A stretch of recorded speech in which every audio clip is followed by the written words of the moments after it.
Hi, this is Michael Spokane, the leader and the founder of Church Governance Solutions. We are embarking on this topic that speaks about the price that pastors pay for the growth of their ministry.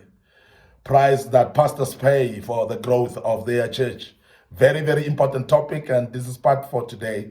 Join us as we embark on this topic, and a good Lord will bless you as you do so. Today, I want to say that if you want to see your ministry growing, as a pastor, you must pay a price by sharing the ministry itself. You must pay a price of sharing the ministry itself. The book of 2 Timothy chapter 2 verse 2 speaks to this note. It actually outlines what we're speaking about today, that you must share the ministry. You must make sure that you share the ministry, and that's a price to pay. Now, a pastor can do all the work of a small church until it reaches about 100 to 150 members. But I want to tell you now that after that, you will have to share the ministry. If the church must keep growing, you have to share the ministry. And we have seen in churches that there are pastors that don't trust their own members. There are pastors that don't trust their own leadership groups. There are pastors that don't want to share anything. Then they become a jack of all trades and master of none. They carry all the load on their shoulders, and they don't want to give other people to participate.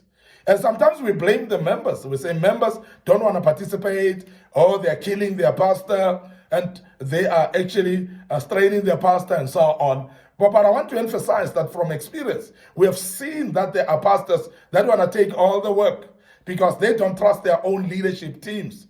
They don't trust their own people, because if they dedicate or delegate to people and give over the ministry, share the ministry to other people, they feel like other people are going to take over the ministry.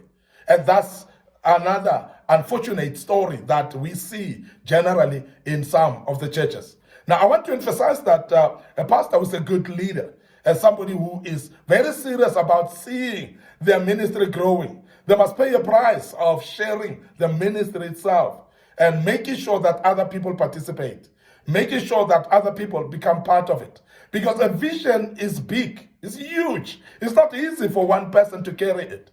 Now, the shoulders of the pastor are too small to carry the whole vision.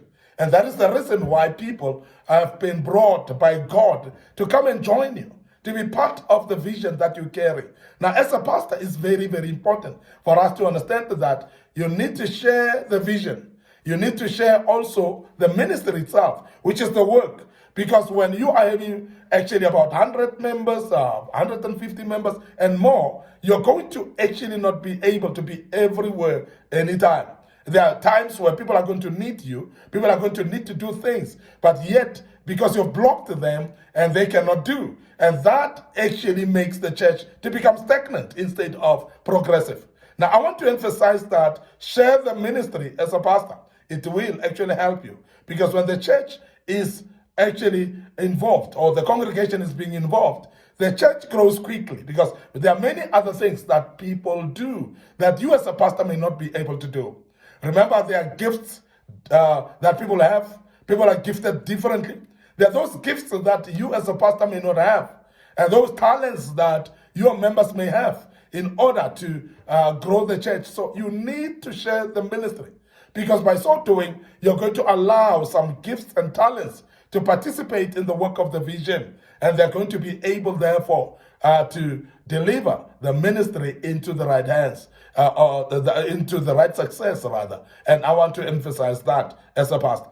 So if the church must keep growing, so please make sure. Now, a spectator sport church will remain a small church forever. We speak about whereby members are not given opportunity to participate. We speak about churches where members then fold their arms. They are watching like they're watching sport. They are watching what is happening in the church like they're watching a movie. And this is something that pastors by all means should avoid, and pay the price of sharing the ministry to make sure that the people are involved in every move of the church. And you allocate tasks that people can carry on doing, and people can actually push to do even in your absence as a pastor. And we emphasize in this because it is very important for pastors to know that you cannot actually make your own members to become spectators in the ministry. Because by so doing, then you're disarming yourself. You're actually disarming them as well. You're making them actually to become disabled in order to fold their arms and just watch what is happening. You are actually destroying them. So that's something that we must actually avoid. And that church that is having a spectator church, spectator people, that is a church where the pastor is doing everything. And I must actually say, as a pastor, don't become a jack of all trades and a master of none. Don't carry the whole load on your shoulders. I've mentioned earlier that it's not easy to carry the load of a church as a pastor because your shoulders are not broad enough to carry the ministry and the whole ministry. So share the task, share the ministry, share the work of the ministry with other people, and you will see the ministry will be successful. So pastors must take time to train and to teach the people, and that's very important because sometimes pastors will blame people of not participating, only to find that those members don't even know what to do. So that's very important that as a pastor, you go all out to train the people. So please train them in what you want them to do so that they can do tomorrow, knowing that they've been trained. And remember that training also increases what we call the confidence of the members because they know what to do. And they are actually growing because they know what to do. And I want to urge you as a pastor that please make sure that you train your people. Put time aside to train the people and make sure that you embark on training the people in things that you want them to do. And that becomes very, very important. Teach them and allow them to share part of the workload as well with other people that have been trained. Give them platform to perform, platform to show off their gifts and their visions as well. And that's very important because the talents that they have are needed by the church. So therefore, give them platform to put on those talents and to show off their giftings as well. And that's very important because also when people are being given platform, they are getting encouraged. They do things and knowing that the pastor is trusting them and the load shall be actually shared to the people. Allow them the platform to perform, welcome their contribution as well, and support them.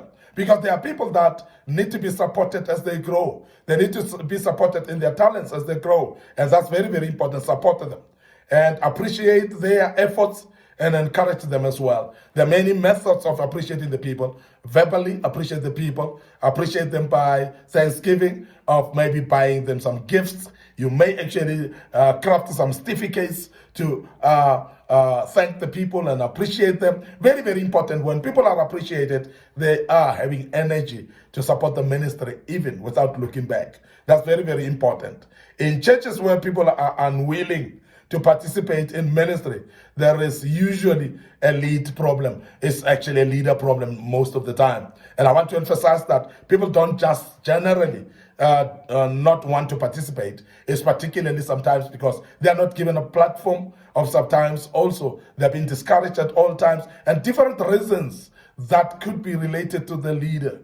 And not only the individual leader as a visionary, but I'm speaking about the leadership that the visionary may have appointed as well. And that could be as a direct effect of that. So please make sure that you've got leaders that will walk by example, leaders that will actually set an example for people to follow. Very, very important that we do that. Leadership and exposure and attitude and all these discipleship problems, they are actually turning out to make churches actually redundant and to make churches a bit stagnated as well and not progressive. And these are the things that pastors should actually pay a price in teaching your own leaders, mentor them properly, and make sure that they know what to do as well. Have job descriptions for them and let them know exactly what to do so that we don't blame them and say leaders are not participating while they don't even know what to do. And that's very, very important. And I want to speak about the fact that you need to stay long around as a pastor. If you are going to see your church growing as well, you must actually pay the price by staying around longer. And that's very important. And I know there are those churches that are keeping pastors for only short time, move them around quickly.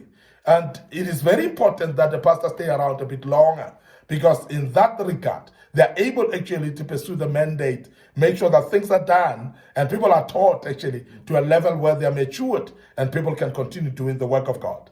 There are usually two ways to have a larger church. Lead the present one to grow, or move to another one.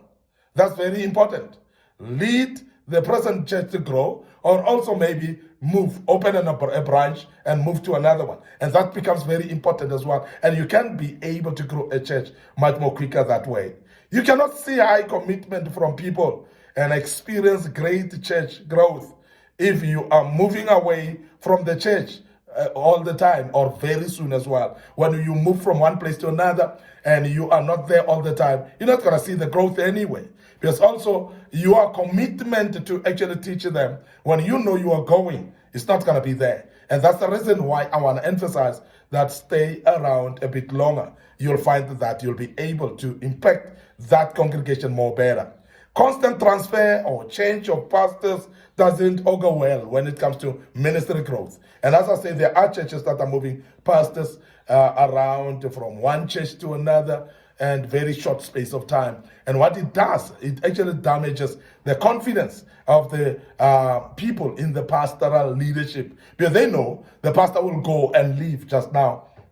So they are not ready. The members, they are not ready to support the pastor who they know will be leaving just now. So that's very important. It's not sustainable to do so. So pastors with destination disease, who are always on the move, or they're looking for greener pastures at all times, they rarely see the growth in their churches, because what they do is actually just they do temporary things because they know they are leaving anyway. So as a pastor, sacrifice by staying a bit longer in your church and be sustainable as a pastor. I want to end up here today, your host, Mike Spokane. Thank you very much for listening to us and be part of this great topic.